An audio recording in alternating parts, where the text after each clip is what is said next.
আসসালামু আলাইকুম এভরিওয়ান, কেমন আছেন সবাই? আজকে একটা সামার কালেকশন ক্রিয়েট করেছি। খুব সুন্দর একটা কুর্তি ডিজাইন, যেটা আপনি সবসময় ডেলি ওয়্যারের জন্য ইউজ করতে পারেন। সবসময় গরমে পরার জন্য খুব একটা হালকার মধ্যে, অনেক হালকা ফেব্রিক আছে, অনেক লাইট ওয়েট, যেটা গরমে খুবই আরামদায়ক হবে।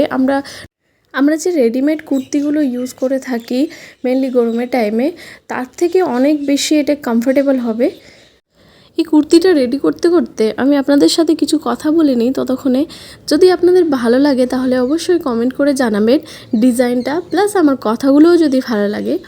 এই ভালো থাকার পৃথিবীতে, ভালো লাগার পৃথিবীতে, ভালো থাকার জন্য না অনেক সময় মানুষকে অনেক কিছু করতে হয়, আর অনেক সময় কিছু না করেও ভালো থাকা যায়। তো সেটা ডিপেন্ড করে টোটালি আপনার ভাগ্যের উপরে, কি আপনি ভালো থাকার জন্য আপনাকে কতটা এফোর্ট লাগাতে হবে, তারপরে আপনি ভালো থাকবেন, না কোনো এফোর্ট না লাগিয়েই আপনি ভালো থাকবেন, সেটা টোটালি ডিপেন্ড করে আপনার ভাগ্যের উপরে। তবে মেয়েদের ভাগ্যটা অনেক জটিল, অনেক।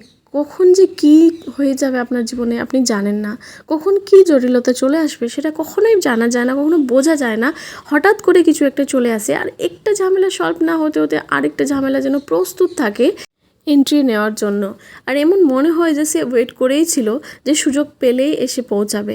তবে অনেক সময় এত বেশি এফোর্ট লাগাতে হয় ভালো থাকার জন্য, সেটা সময়ের সাথে সাথে বোঝা যায়। তবে বয়সের সাথে সাথে আর সময়ের সাথে সাথে জীবনের এতগুলো অভিজ্ঞতা হচ্ছে, আর প্রত্যেক দিনই মনে হচ্ছে কিছু নতুন শিখতে পারছি। তবে হ্যাঁ, শিক্ষার জন্য কোনো বয়স লাগে না, কোনো কিছু লাগে না, সেটা সময় আপনাকে অনেক সময় অনেক কিছু শিখিয়ে দেয়, আর অনেক সময় জীবনের যে অভিজ্ঞতা সেটা আপনাকে অনেক কিছু শিখিয়ে দেয়।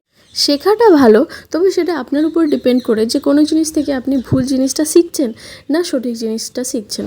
তবে জীবনে কোনো কোনো সময় এমন পরিস্থিতি চলে আসে যে আপনার সাথে যে খারাপ করছে, মানে আমার সাথে যে খারাপ করছে, কোনো খারাপ বিহেভ করলো বা খারাপভাবে কথা বললো, তাহলে তার কথাটা যেন আমাকে গায়ে লাগতে নেই, মানে আমাকে খারাপ লাগতে নেই। সে যে খারাপ বলেছে বা খারাপ কোনো কথা বলেছে সেটা খারাপ মোটেই না, আমাকে খারাপ লেগেছে সেটা খারাপ। মানে ভাবতে পারছেন যে এটা মানে কেমন কথা, যে ও যে খারাপ বলেছে। কেউ যদি আপনাকে খারাপ কিছু বলে তাহলে আপনাকে খারাপ লাগবে, এটাই তো স্বাভাবিক না। আপনাকে যেন সেটা খারাপ লাগতে হবে না, সেটা ওর ফল্ট না। আপনাকে খারাপ লেগেছে তাহলে সেটা আপনার ফল্ট। এই জিনিসটা যে আমি নতুনভাবে শিখতে পেরেছি, আমি ভেবেই পাচ্ছি না যে কত মানে কি নতুন জিনিস না শিখেছি আমি। শেখার তো কোনো শেষ নেই, তবে জীবনের প্রত্যেক দিন প্রত্যেক মুহূর্তে নতুন নতুন জিনিস শিখতে পারছি। আর এই জিনিসটা শিখে তো আমি ধন্য হয়ে গেছি যে এত ভালো জিনিস আমি শিখলাম। ওরে বাবা, মানে কেউ যদি আমাকে খারাপ বলছে তাহলে আমাকে খারাপ ভাবতে হবে না। মানে আমি যদি ভাবি, আমি যদি ফিল করি সে আমাকে ভালো বলেছে, তাহলে সেটা খুব ভালো, তাই না? সেটা সেটা সবার ক্ষেত্রেই আছে, যে আপনি কোনো জিনিসকে মানে কেমনভাবে নিচ্ছেন সেটা তো অবশ্যই। তবে খুব একটা ভালো জিনিস শিখেছি, থ্যাংক ইউ সো মাচ তাকে যে আমাকে এই জিনিসটা শিখিয়েছে। সময়ের সাথে আরেকটা জিনিস শিখতে পেরেছি, কেউ যদি আপনার উপরে প্রতারণা করছে কোনোভাবেই হোক, সেটা ছোট হোক আর বড় হোক, আর আপনি যদি চুপচাপ মুখ বুজে সেটা সহ্য করেই যাচ্ছেন, তাহলে আপনি ভালো। আর আপনি যদি প্রতিবাদ করেন, একটু সামান্য মাথাচাড়া দিলে তার কাছে আপনি খুবই খারাপ হয়ে যান। কারণ আপনি সে জিনিসটা সহ্য করে করে করে করে তাকে প্রতারণা করার আরও অনেক বেশি সাহস বাড়িয়ে দিয়ে থাকেন।